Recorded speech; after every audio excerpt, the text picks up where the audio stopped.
تو بس اس نے ایک ہی ریٹ لگانی شروع کر دی، میرا پیر آئے گا، میرا پیر آئے گا، میرا پیر آئے گا، اور وہ اسی چوراہے پر عبادت الہی میں مشغول ہو گیا، اور اس کی زبان پر صرف یہی تھا کہ میرا پیر آئے گا، میرا پیر آئے گا، میرا پیر آئے گا۔ دوستو 1 سال نہیں، 1 مہینہ، 6 مہینے، 1 سال نہیں، پورے 3 سال گزر گئے، لیکن اس کی زبان پہ یہی تھا کہ میرا پیر آئے گا، میرا پیر آئے گا، میرا پیر آئے گا۔ اب دیکھیے، جب ادھر لوگوں نے، بستی والوں نے دیکھا کہ یار یہ اللہ والا ہے، اس نے سچے دل سے توبہ کر لی، اور یہ اللہ کا ایک اللہ والا ہو گیا، پرہیزگار ہو گیا، اور یہ صرف عبادت الہی میں مشغول رہتا ہے، تو لوگوں نے اس کے پاس کھانا پہنچانا شروع کر دیا، پانی پہنچانا شروع کر دیا، اس کی ضرورت کی چیزیں اس کے پاس پہنچانی شروع کر دی۔ کیونکہ دوستو، جب کوئی شخص اللہ تعالیٰ کو اپنا دوست بنا لیتا ہے، اللہ تعالیٰ کی عبادت میں مصروف ہو جاتا ہے، تو پھر اس کی ذمہ داری اللہ خود لے لیتا ہے، اس کے رزق کی ذمہ داری اللہ خود لیتا ہے، اللہ غیب سے اس کے لیے روزی پیدا کرتا ہے۔ دوستو یہی اس کے ساتھ ہوا کہ جب اس نے کہ میرا پیر آئے گا، میرا پیر آئے گا، اور وہ عبادت الہی میں مشغول رہتا تھا، تو اللہ تعالیٰ نے روزی کا ذریعہ یہ بنا دیا کہ لوگ آتے تھے اور اس کے پاس اچھے سے اچھا کھانا لے کر آتے تھے اور اس کا کھانا دیتے تھے۔ 3 سال گزرنے کے بعد میں اب جب اس ڈاکو نے، جس نے مرید کیا تھا، ایک دن وہ ڈاکہ ڈالنے کے لیے بغداد شہر میں گیا، اور حضرت غوث پاک رضی اللہ تعالیٰ عنہ کے مزار اقدس میں وہ ایک کسی امیر شخص کا، کسی مالدار شخص کا مکان سمجھ کر اس میں چوری کی نیت سے گھس گیا کہ کسی مالدار شخص کا مکان ہے، میں اس میں چوری کروں گا۔ جیسے ہی اس مکان کے اندر گھسا تو ایک غوث پاک کا خادم آیا اور مزار کے پاس کھڑے ہو کر بولا کہ اے اللہ کے ولی، اے غوث پاک، فلاں شہر کے کتب کا انتقال ہو گیا ہے، اس شہر کے لیے کتب منتخب کر دو۔ مزار کے اندر سے آواز آئی۔ ہاں، اب جب دیکھیے کہ وہ شخص جو یہ کہنے کے لیے آیا تھا مزار پہ کہ اے غوث پاک، فلاں شہر میں کتب کا انتقال ہو گیا ہے، تو اس چور نے جب یہ دیکھا کہ کوئی آ گیا تو اس نے سوچا کہ میں پکڑا جاؤں گا، بس اس نے ایک دم سے اپنے بچاؤ کے لیے کیا کیا کہ وہاں پر جو چٹائی یا مسلح رکھا ہوا تھا اس میں اپنے آپ کو لپیٹا اور ایک کونے میں کھڑا ہو گیا۔ اس آدمی آنے والے کو یہ پتہ نہیں چلا کہ اس میں کوئی ہے۔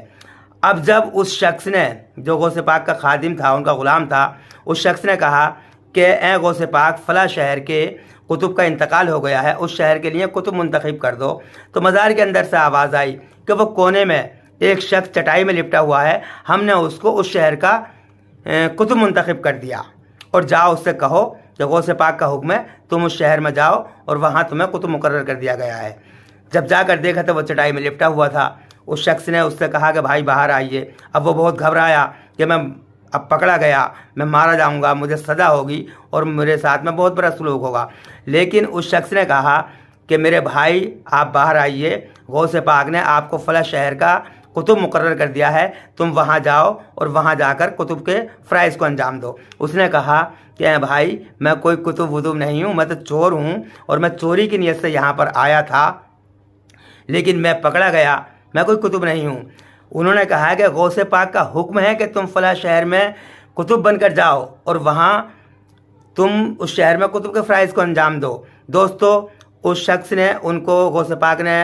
کی بشارت ہوئی، انہوں نے اپنے سینے سے لگایا اور اس کی دنیا ہی بدل گئی، اور وہ پھر ڈاکو نہ رہ کر ایک بہت بڑا ولی بن گیا۔ دوستو، اب جب وہ ولی بن گیا اور اس کو حکم ہوا کہ فلاں شہر میں جاؤ اور وہاں تمہیں فلاں شہر کا کتب منتخب کیا جاتا ہے، وہاں جاؤ، تو تب اس کو وہ 3 سال پہلے والی بات یاد آتی ہے کہ میں نے کسی شخص کو اب سے 3 سال پہلے رات میں کسی چوراہے پر کسی کو اپنا مرید کیا تھا، اپنا پیچھا چھڑانے کے لیے جھوٹا موٹا مرید کیا تھا، جھوٹ موٹ مرید کیا تھا۔ اب اس شخص کو یہ خیال آتا ہے، کیونکہ اب اس کے دل کی دنیا بدل گئی، وہ قطب ولی بن گیا تھا، تب اس کو اپنے اس مرید کا خیال آتا ہے۔ وہ فوراً سب سے پہلے اس کے پاس پہنچتا ہے، جا کر دیکھتا ہے تو 3 سال کے بعد میں اس کا وہ مرید، وہ ڈاکو، وہ بس یہی ریٹ لگایا ہوا تھا، میرا پیر آئے گا، میرا پیر آئے گا، میرا پیر آئے گا۔ بس وہ پہنچے اس کے پاس اور اپنے مرید کو سینے سے لگایا اور کہا کہ اے میرے دوست، اے میرے شاگرد، اے میرے مرید، تیرے صدقے میں اللہ تعالیٰ نے میں نے تجھے مرید کیا، تو 3 سال سے اللہ تعالیٰ کی عبادت کر رہا ہے، اللہ تعالیٰ نے خوش ہو کر تیری عبادت سے تجھے ولایت عطا کر دی، لیکن اللہ تعالیٰ کو یہ گوارا نہ ہوا کہ چیلا ولی اور اس کا پیر ڈاکو، اللہ تعالیٰ نے اس چیلے کے صدقے میں اس کے جو چیلے کے صدقے میں اس کے پیر کو یعنی اس کے پیر ڈاکو کو ولی بنا دیا کہ اے میرے چیلے تیرے صدقے میں اللہ تعالیٰ نے مجھے قطب بنا دیا۔ تو یہ دوستو یہ ہوتی ہے اللہ کے سے محبت کرنے کا انجام کہ اس آدمی نے سچے دل سے توبہ کی اور اس نے اس ڈاکو کو اپنا پیر مان لیا۔ 3 سال تک متواتر اس کی زبان پر یہی تھا کہ اب میرا پیر آئے گا میرا پیر آئے گا، اور عبادت الہی میں مشغول رہتا تھا۔ اللہ تعالیٰ نے اس کی عبادت سے خوش ہو کر اس کو ولی بنا دیا۔ اب مرید چیلا ولی ہو اور پیر یعنی استاد ڈاکو ہو، یہ اللہ کی رحمت سے گوارا نہ ہوا۔ اللہ تعالیٰ نے اس کے صدقے میں اس کے چیلے کے صدقے میں اس کے پیر کو بھی ولی بنا دیا۔ ولی بنانے کا ذریعہ یہ ہوا کہ وہ غوث پاک کے مزار میں گھسا اور وہاں پر وہ چوری کرنے کی نیت سے گھسا، پکڑے جانے کی ڈر سے وہ ایک چٹائی میں دبک کر بیٹھ گیا۔ غوث پاک نے اس کو بشارت دی کہ ہم نے فلاں شخص کو جو اس کونے میں بیٹھا ہوا ہے اس کو فلاں شہر کا ہم نے قطب مقرر کر دیا۔ تو دوستو اللہ تعالیٰ نے اس کے صدقے میں اس کو بھی ولی بنا دیا۔ اللہ کی رحمت بہت بڑی ہے کہ 2 ڈاکوؤں کو ولی بنایا، پہلے ایک کو بنایا پھر اس کے بعد میں اس کے پیر کو اس کے صدقے میں ولی بنایا۔ دوستو اگر میری ویڈیو اچھی لگی ہو تو براہ کرم ویڈیو کو لائک کریں اور شیئر کریں، اور میں اپنے نئے آنے والے دوستوں سے گزارش کروں گا کہ چینل کو سبسکرائب کریں۔ خدا حافظ۔